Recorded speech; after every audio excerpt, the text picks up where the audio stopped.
Hi guys. Hi. I hope you all doing great. I'm just at home and I was thinking, hey, let me just go live. Look how the weather is like in China. And just look. Let me turn the camera so you can see. The weather is so strange, y'all. I'm recording from my kitchen. Yes, this is my kitchen window. And look, this is the how the outside look. Okay, maybe I do like this. Okay, it should be like this, right? So yeah, I'm just gonna put my camera here and we can have a little chit chat here, y'all. Yeah, I know some of you may probably watch this later because I'm going to save it. It's been long since I last did one of these, the live videos. You can see how the city is looking. It's like it's like this white blanket that is covering the tops of the building. Actually, that is the fog. Yeah, the day has been like this and it's been looking like this like all day and nothing has changed really, but it looks so beautiful. I don't know if you can actually see how beautiful it is, but yeah, that's it. It looks so beautiful. That's my view. And on that side, that's the rail tracks, so I can actually see the high-speed trains passing by. And yeah, some of you are asking me whether we do have churches here. Yes, you see that building with the blue top? That's a church. Okay. Okay, so that brings me to the subject of this live video. As you can tell from the title, y'all, I say when love is a scam. Yes. I think y'all, you may be wondering what has happened in the life of this simple girl, simply Rhoda.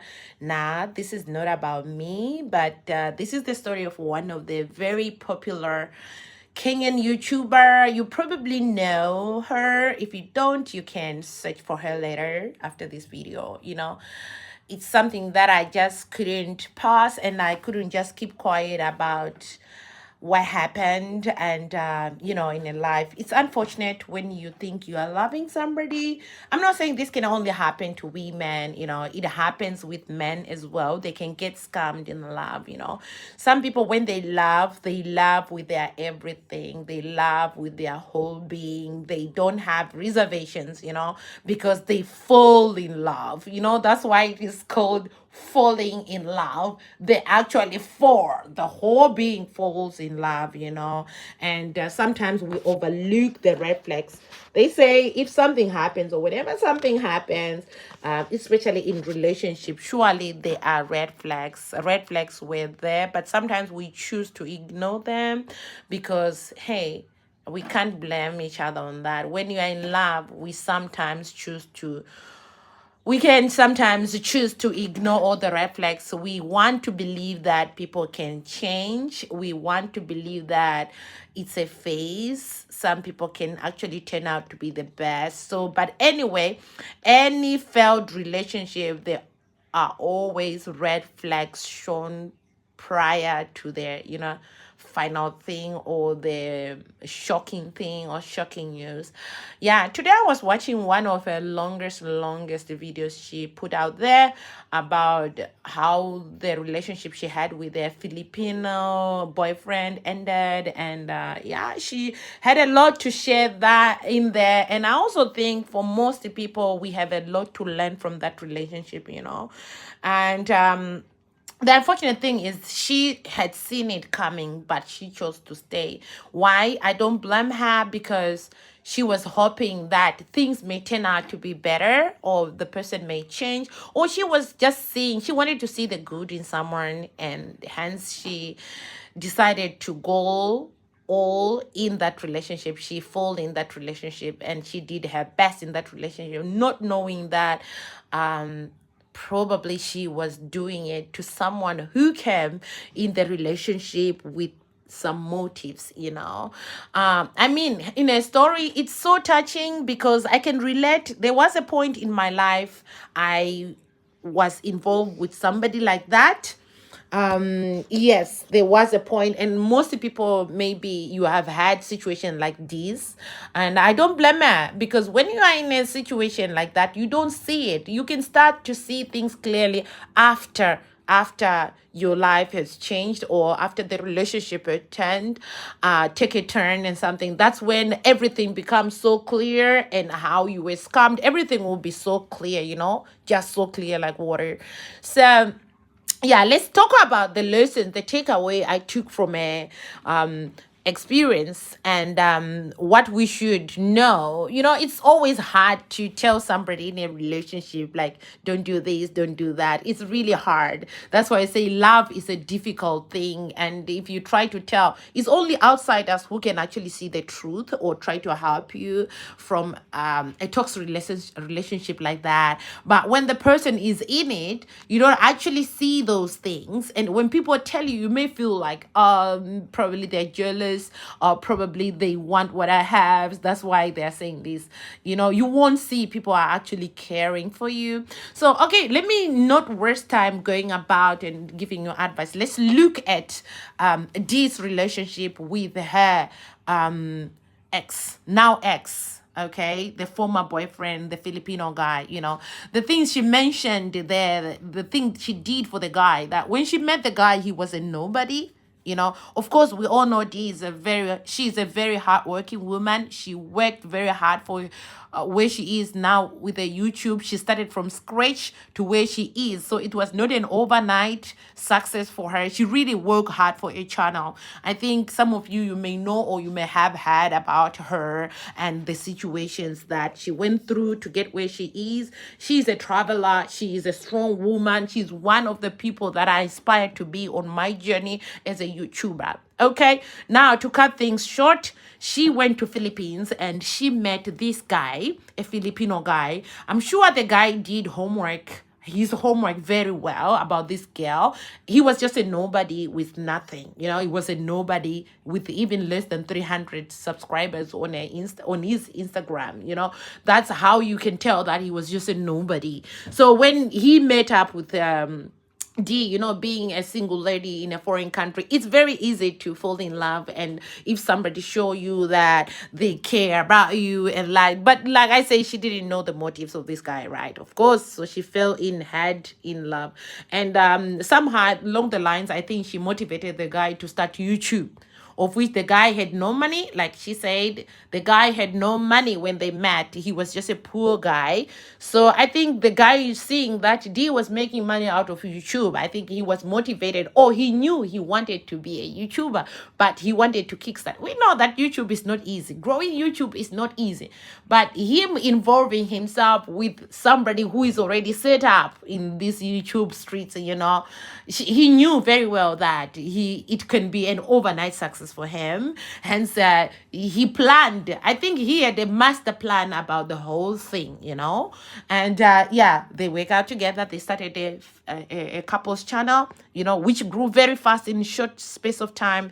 The channel was growing. Now it's almost 20,000, right?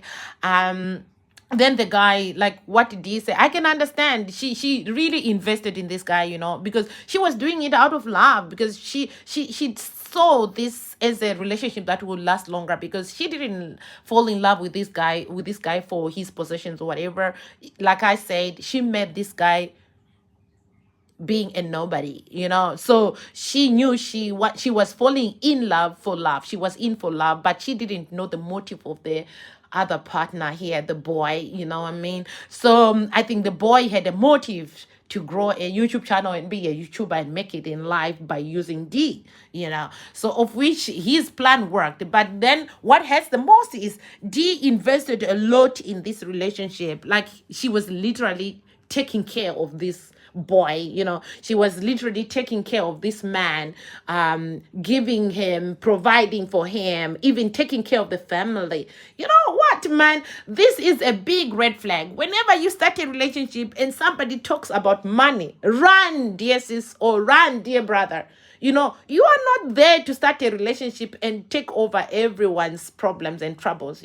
Like in this case, the boy knows you are making money already. So yeah, Guys, I think next time you should open your eyes. But for Dee, I understand very well because she thought, okay, since she met it and she know how it works, and the guy wanted to be doing YouTube and stuff. Dee understand very well that you won't be making money in the first couple of months. You have to work really hard to get there. And she foresee that, okay, the YouTube channel will grow, definitely will grow, because she knew her followers from her main account were also interested in watching her success, falling in love, and having somebody who care for her. They were definitely going to subscribe, and all the videos were going to be watched, and the channel was monetized within a short space of time. I mean, the channel began to make money. But before then, Dee has to invest.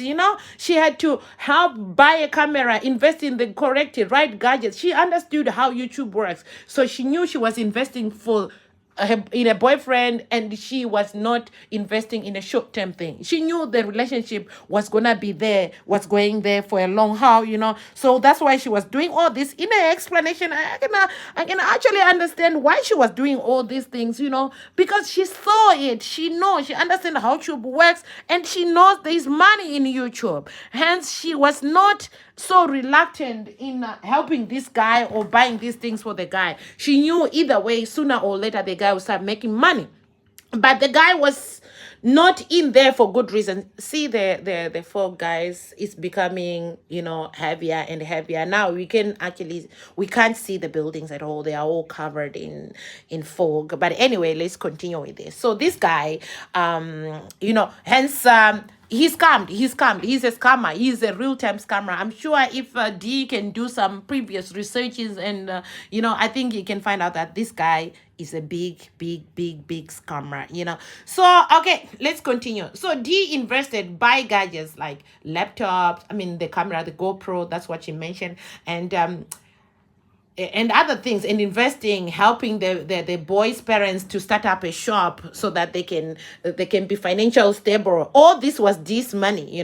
She started a shop, and for her, I think she also mentioned that she told the guy that she would be grateful, or she would be happy to get her money back. Of which I think the guys had no intentions of paying back. The guy was just milking D. You are the boyfriend, you are also milking, you are relying on the girlfriend. So when money is now spoken that you should pay back, that's when things turn over. Like D, it's a very stupid reason for their relationship to end, and like how he treated. How can you be in a relationship? And so that's another red flag, y'all. If you are in a relationship with someone, it could be friends or whatever. If these people go out or never check on you or communicate, we're still in a relationship, boyfriend and girlfriend. You go for a day or 2 days without talking to each other. Nah, that means it's just you are just there for